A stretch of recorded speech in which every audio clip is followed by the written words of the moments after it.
Hey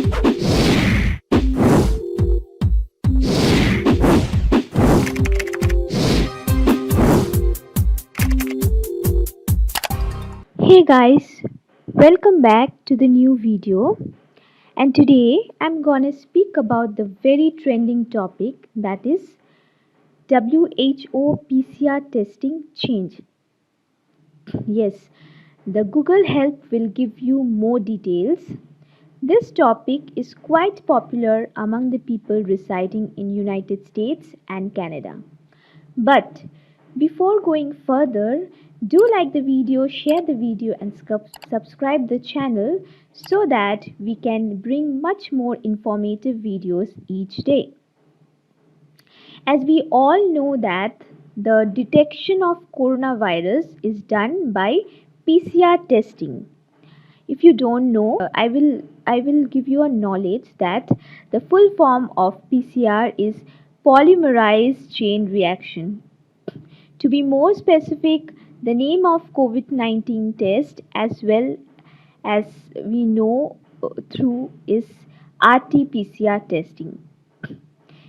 It means reverse transcription of RT to allow its amplification. But recently there is a news by the World Health Organization which states that WHO PCR testing change.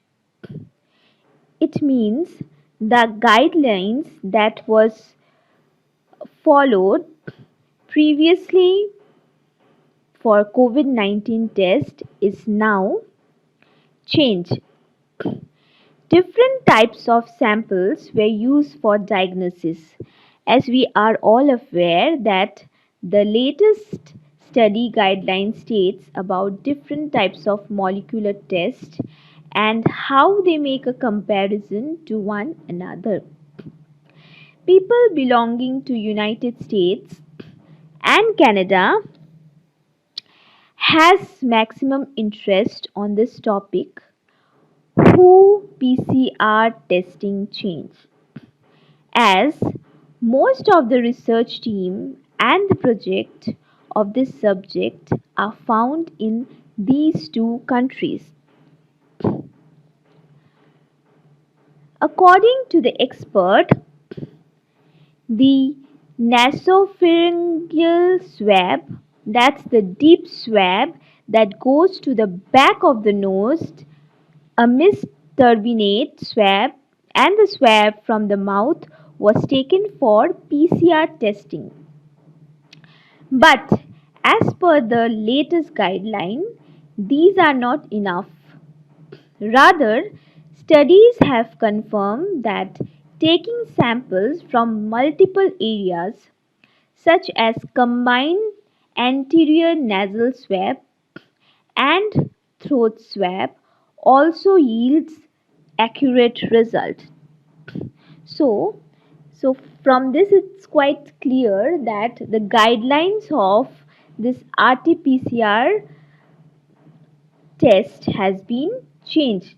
The researcher or the people who will be doing the test must follow the new guidelines.